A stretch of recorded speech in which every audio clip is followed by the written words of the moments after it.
আসসালামু আলাইকুম, কেমন আছেন সবাই? আশা করি সবাই ভালো আছেন। আমরা অনেক ভালো আছি। আমি এখন আমার কিচেনে রয়েছি আর হাজব্যান্ডের জন্য সকালে নাস্তা বানাচ্ছি। তো আমি দেখাবো আপনাদেরকে আজকে কুশি কাটার টেবিল ম্যাট দিয়ে আমি কিভাবে আমার টেবিলটি সাজিয়েছি। একটি ইয়েলো কালারের টেবিল ম্যাট দিয়ে খুব সুন্দর করে সাজিয়েছি আর আমার হাজব্যান্ডও খুব পছন্দ করেছে। সো আমি এখন আমার হাজব্যান্ডকে সকালে নাস্তা দিব সেই টেবিলে এবং আপনাদেরকে টেবিলটা ঘুরে দেখাবো এবং আমি কুশি কাটার কি চেয়ারের কভার ইউজ করি সেগুলো আপনাদেরকে দেখাবো।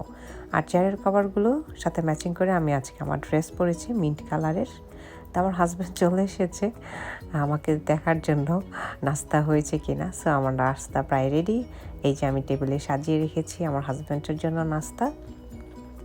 আর এই টেবিল ম্যাটগুলো দেখতে পাচ্ছেন, এগুলো সামারিয়ান দিয়ে করা এবং অরেঞ্জ, ইয়েলো এবং গ্রিন কালারের সুতা দিয়ে করা। আর এই টেবিল ম্যাটগুলো খুবই সুন্দর। আর এই পাশে একটি সুইং রয়েছে, এখানেও আমি একটি পিলো দিয়ে দিয়েছি আর সুইংটাতে কুশি কাটার 9 তারের ফুল দিয়ে সুন্দর করে ডেকোরেশন করে নিয়েছি।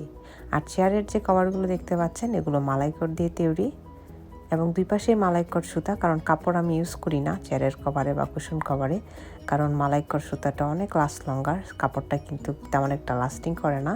এই কারণে আমি দুই পাশে মালাইকট সুতা দিয়ে চেয়ারের কভার এবং কুশন কভার বানিয়ে থাকি। সো আপনারা যদি চেয়ারের কভার এরকম বানান তাহলে আমি রিকমেন্ড করব আপনারা মালাইকট সুতা ইউজ করবেন, কারণ মালাইকট সুতা হচ্ছে সবচাইতে মজবুত এবং এটা 10 বছরের আগে কিছুই হবে না যদি আগুন না লাগে শুধু। আর এমনি আপনি যতই ওয়াশ করেন যাই করেন 10 বছরের আগে কিছুই হবে না, খুব সুন্দর থাকে। এই জন্য আমি ঘরে দৈনন্দিন যে জিনিসপত্রগুলো রয়েছে যেগুলো ব্যবহার করার জন্য সেগুলো আমি চেষ্টা করি বেশিরভাগ মালাইকট দিয়ে করার। আর বাংলাদেশের সব সুতার মধ্যে আমার সবচাইতে পছন্দের সুতা হচ্ছে মালাইকট সুতা, এটা আপনারা সবাই জানেন। তো আমার হাজব্যান্ড চলে এসেছে, এখন নাস্তা করছে। তো এইরকম সুন্দর একটা পরিবেশে আপনি যদি কুশি কাটার প্রোডাক্ট দিয়ে সুন্দর করে আপনার টেবিলটা সাজিয়ে নেন তাহলে কিন্তু দেখতে বেশ সুন্দর লাগবে এবং আপনার হাজব্যান্ডও খুব পছন্দ করবে। আপনি খাবার দিবেন, যদি খাবার একটু ভালো নাও হয় তারপরে সে পরিবেশটা দেখে আর কিছু বলবে না। সো ধরেন আপনি রান্না করেছেন, লবণটা একটু কম হয়েছে, বাট আপনি পরিবেশটা এত সুন্দর করে দিয়েছেন সে কখনোই বলবে না যে লবণ কম হয়েছে। সো খাওয়ার চাইতে যেখানে বসে খাবে সেই পরিবেশটা সুন্দর হওয়াটাই হচ্ছে আসল। সো আমি সবসময় ট্রাই করি আমার খাবারের পরিবেশটা খুব সুন্দর থাকে, সেই জন্য আমি কুশি কাটার জিনিস দিয়ে আমার টেবিলটা খুব সুন্দর করে সাজিয়ে নিয়েছি এবং আমার হাজব্যান্ড খুবই খুশি এত সুন্দর একটা পরিবেশে খাওয়া দাওয়া করে। সে সবসময় খুব হ্যাপি হয় এই কুশি কাটার প্রোডাক্টগুলো দেখে। এই টেবিল ম্যাটগুলো আমার আরও কালার রয়েছে, পিঙ্ক কালারও রয়েছে। সো আমি কিছুদিন পর চেঞ্জ করি যাতে দেখতে অনেক সুন্দর লাগে। আর আমার উইন্ডোটা রয়েছে একদম টেবিলের সামনে, যার কারণে খুব আলো পড়ে এবং সুন্দরভাবে আমার হাজব্যান্ড খেতে পারে। তো আমরা দুজন খাওয়া দাওয়া করছি আর গল্প করছি।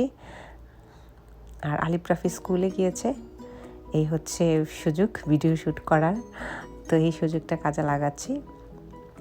তো আপনারাও কুশি কাটার প্রোডাক্ট দিয়ে আপনাদের ডাইনিং টেবিল সুন্দর করে সাজাতে পারেন, চেয়ারের কভার সাজাতে পারেন। আর আমি রেকমেন্ড করবো এইসব প্রোডাক্টগুলো মালাইকট দিয়ে করার, তাহলে আপনার কষ্টটা সার্থক হবে, এটা অনেক অনেক বছর থাকবে।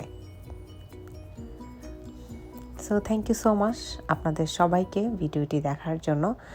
আল্লাহ হাফেজ।